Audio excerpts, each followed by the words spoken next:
तो स्टूडेंट्स अभी हम शुरू करने जा रहे हैं भारतीय भूगोल, इंडियन ज्योग्राफी। ज्योग्राफी की अगर हम बात करते हैं तो हमको वर्ल्ड ज्योग्राफी भी करना है, इंडियन ज्योग्राफी भी करना है, फिजिकल ज्योग्राफी भी करना है। इन तीनों को हम बहुत ही डिटेल में करेंगे, काफ़ी लेंदी सब्जेक्ट है, लेकिन हम एक एक करके इसको करेंगे। पहले इंडियन ज्योग्राफी ख़त्म करते हैं, वर्ल्ड ज्योग्राफी करेंगे, फिर फिजिकल भी करेंगे। तो सबसे पहले हम फिजिकल इंडियन ज्योग्राफी में जो चैप्टर करने जा रहे हैं, कोस्टल प्लेन्स ऑफ इंडिया से शुरू करते हैं। वैसे तो नॉर्मली हिमालयन से भी शुरू कर दिया जाता है, लेकिन हम कोस्टल प्लेन्स ऑफ इंडियन से शुरू करते हैं। नीचे से थोड़ा सा हम चलते हैं, जिससे हिमालयन के बारे में आप लोग काफ़ी चीज़ें जानते भी हैं, और उसको खैर हम यहीं से शुरू करते हैं, उसके बाद आगे बढ़ते हैं। ठीक है। और एक छोटा सा, जैसे अभी अगर हम कहें कि अगर हम बात कर रहे हैं कि इंडियन ज्योग्राफी की अगर हम बात करते हैं, तो इंडियन ज्योग्राफी की हम बात करें तो हमको मेनली 4 चीज़ों पर फोकस करना है। 4 चीज़ों पर हमको फोकस करना होता है।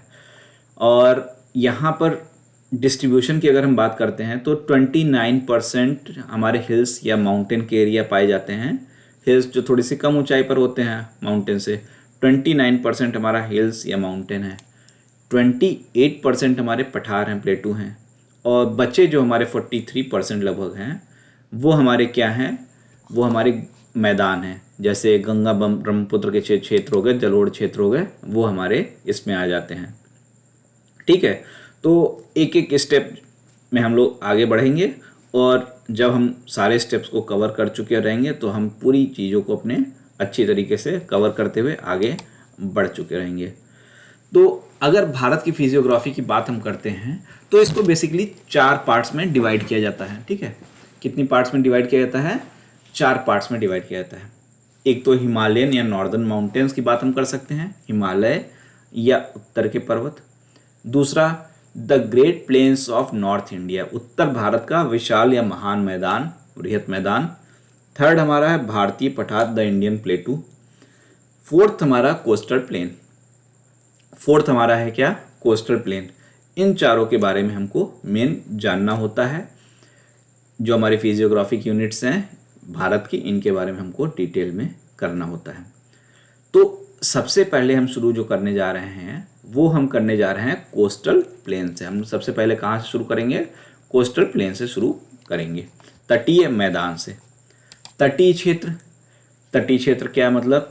आप इंडिया के मैप को जैसे हम मैप के थ्रू करेंगे, जिससे बहुत अच्छा से इमेजिनेशन बने, तो यहाँ पर आप देखिए क्या है, हमारा अरेबियन सी है, इधर हमारा अरेबियन सी है।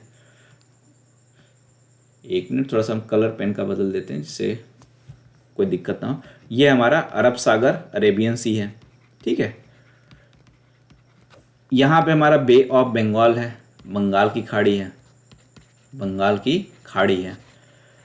और इससे लगे हुए जो क्षेत्र हैं, बे ऑफ बंगाल से और अरेबियन क्षेत्र से, अरब सागर से जो लगा हुआ क्षेत्र है, यही हमारा है क्या? ये पूरा यहाँ से लेके यहाँ तक, इधर ये पूरा जो क्षेत्र है, ये हमारा है कोस्टल प्लेन, मतलब तटीय क्षेत्र।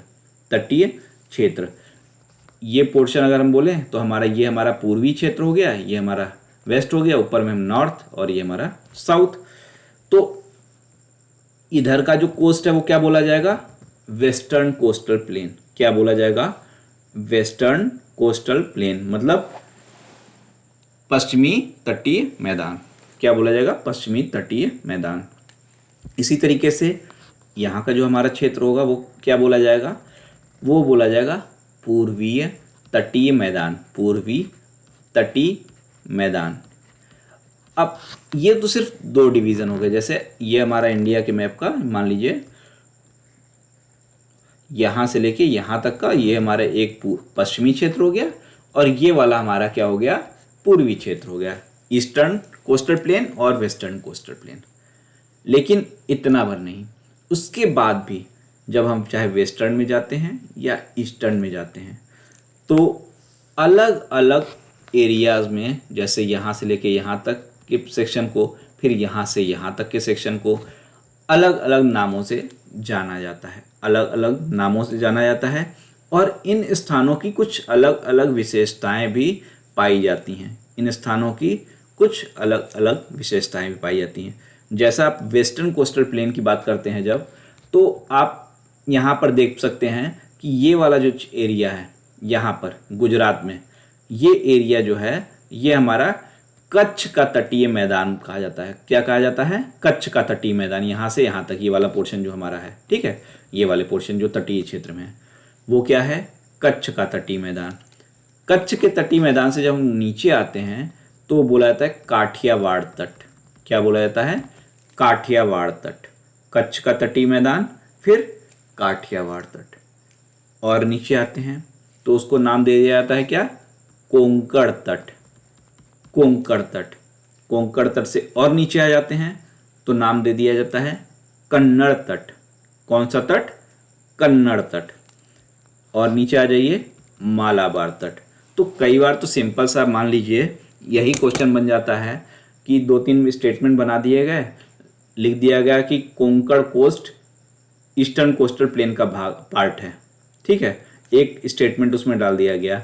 तो मान बताइए सही स्टेटमेंट होगा या रॉन्ग स्टेटमेंट होगा कि Konkan coast eastern coastal plain का भाग होगा या वेस्टर्न कोस्टल प्लेन का भाग है? वेस्टर्न का भाग है। अगर आपको ये लोकेशन पता रहेगी तो आप इसका आंसर बता सकते हैं, ठीक है। तो वेस्टर्न कोस्टल प्लेन में कौन कौन से क्षेत्र हो जाते हैं हमारे? कच्छ का तटीय मैदान हो जाता है, काठियावाड़ का तट हो जाता है, कोंकण तट हो जाता है, कन्नड़ तट हो जाता है, और फिर लास्ट में मालाबार तट। नॉर्थ टू साउथ इसका क्रम भी आपसे पूछ सकता है। नॉर्थ टू साउथ या साउथ टू नॉर्थ इसका क्रम भी पूछ सकता है कि कौन सा नॉर्थ पहले पड़ेगा, कौन सा बाद में पड़ेगा। तो सीक्वेंस में आप इसको याद रखिएगा। और याद क्या कैसे रखेंगे? लोकेशन अगर आपको पता रहेगी तो बहुत ही अच्छे से आप इसको बता सकते हैं, ठीक है। तो वेस्टर्न कोस्ट में जैसे यहाँ पे हमने क्या किया, अरेबियन सी से लगा हुआ ये हमारा पोर्शन क्या हो गया, जो ग्रीन में आपको दिख रहा है, ये पोर्शन हमारा क्या हो जाता है? Western coastal plain. और इसी से लगा हुआ फिर हमारा पश्चिमी घाट है, फिर हमारा पेनिसुलर प्लेटू, ठीक है, पठार प्रायद्वीपीय पठार हमारा आ जाता है, ठीक है। तो ये हो गया। उसके बाद हमने बात की क्या? गुजरात की कोस्ट की बात की ना। गुजरात की कोस्ट में कौन कौन से हमने देखा? कच्छ का तटीय मैदान और काठियावाड़ तट, ठीक। उसके बाद हमने कोंकण कोस्ट देखा, मालाबार कोस्ट देखा, और यहीं पे फिर हमारा और सा कौन सा था कन्नड़ कोस्ट भी था, कर्नाटक के क्षेत्र में, ठीक है। तो ये हमारे एरिया इसमें पाए जाते हैं। अगर हम थोड़ा सा और इसमें हम देखें एक मैप के थ्रू, तो देखिए ये वाला हो गया कच्छ एंड जो गुजरात का एरिया हो गया, कच्छ एंड काठियावाड़ कोस्ट हो गया, फिर हमारा कोंकण कोस्ट हो गया, फिर हमारा कन्नड़ कोस्ट यहाँ पे आएगा, अलग अलग नाम दे दिया जाता है, कर्नाटक या कन्नड़ कोस्ट इसको बोला जाता है, फिर हमारा मालाबार कोस्ट आ गया, ठीक है। तो ये हमारा हो गया कौन सा? नॉर्थ वेस्टर्न का। इसी तरीके से हम ईस्टर्न में जब जाते हैं, इसी तरीके से हम जब ईस्टर्न में जाते हैं तो ईस्टर्न में भी हमको अलग अलग नाम डिवीज़न इसके हैं। सबसे नीचे जैसे यहाँ पे मालाबार था, मालाबार के जस्ट अपोजिट में कोरोमंडल तट है। हिस्ट्री में आपने काफ़ी कोरोमंडल तट का नाम सुना होगा, ठीक है। तो कोरोमंडल तट यहाँ पे है। फिर हमारा उसके ऊपर आंध्र प्रदेश है, तो आंध्र का तटीय मैदान है, आंध्र का तटीय मैदान है। उसके बाद हमारा नॉर्दर्न सिरकार है, नॉर्दर्न सिरकार है। फिर हमारा क्या है? कोंकण तट है, और उसके ऊपर हमारा उत्कल तट है। कौन कौन सा? नीचे से अगर हम जाते हैं तो कोरोमंडल तट, फिर आंध्र तट मिलता है, नॉर्दर्न सिरकार मिलता है, फिर हमारा कोंकण मिलता है, फिर हमारा उत्कल तट मिलता है, ठीक है। तो ये हमारे तो कोस्टल एरिया हो गए। कोस्टल एरिया ईस्टर्न में कौन कौन से हैं और वेस्टर्न में कौन कौन से हैं, इतना तो क्लियर हो गया। अब नेक्स्ट क्या आता है हमारा? ये तो हो गया कि ये है इनका लोकेशन क्या है, लेकिन इतने भर से तो काम बनना नहीं है। हमको तो ये भी देखना होगा कि कहाँ से कहाँ तक है, क्या इनका सिग्निफिकेंस है, क्या इनका इम्पोर्टेंस है, क्या इनकी विशेषताएं हैं, और लोकेशन वाइज पर्टिकुलर किस लोकेशन पे क्या है वो हमको जानना होगा, ठीक है। तो एक तरीके से ये हमारा सिर्फ क्या हुआ? कोस्टल प्लेन का एक इंट्रोडक्शन हुआ, कोस्टल प्लेन का इंट्रोडक्शन हुआ। इसके बाद का हमको जो करना है, अब हमको क्या करना है, ईस्टर्न कोस्टल प्लेन को और northern coastal western coastal plain और ईस्टर्न कोस्टल प्लेन को डिटेल में एक एक रीजन वाइज हमको स्टडी करनी है, ठीक है। तो नेक्स्ट में हम जब करेंगे तो हम इसको डिटेल में पूरा स्पेसिफिकली इसको करना शुरू करेंगे, ठीक है। तो इतना आप रिवाइज कर लीजिए क्या क्या चीज़ें पढ़ रही हैं, फिजियोग्राफी कितने पार्ट में, भारत की कौन कौन सी हैं, बहुत ही धीरे धीरे हम करेंगे, आराम से करेंगे। Okay, thank you.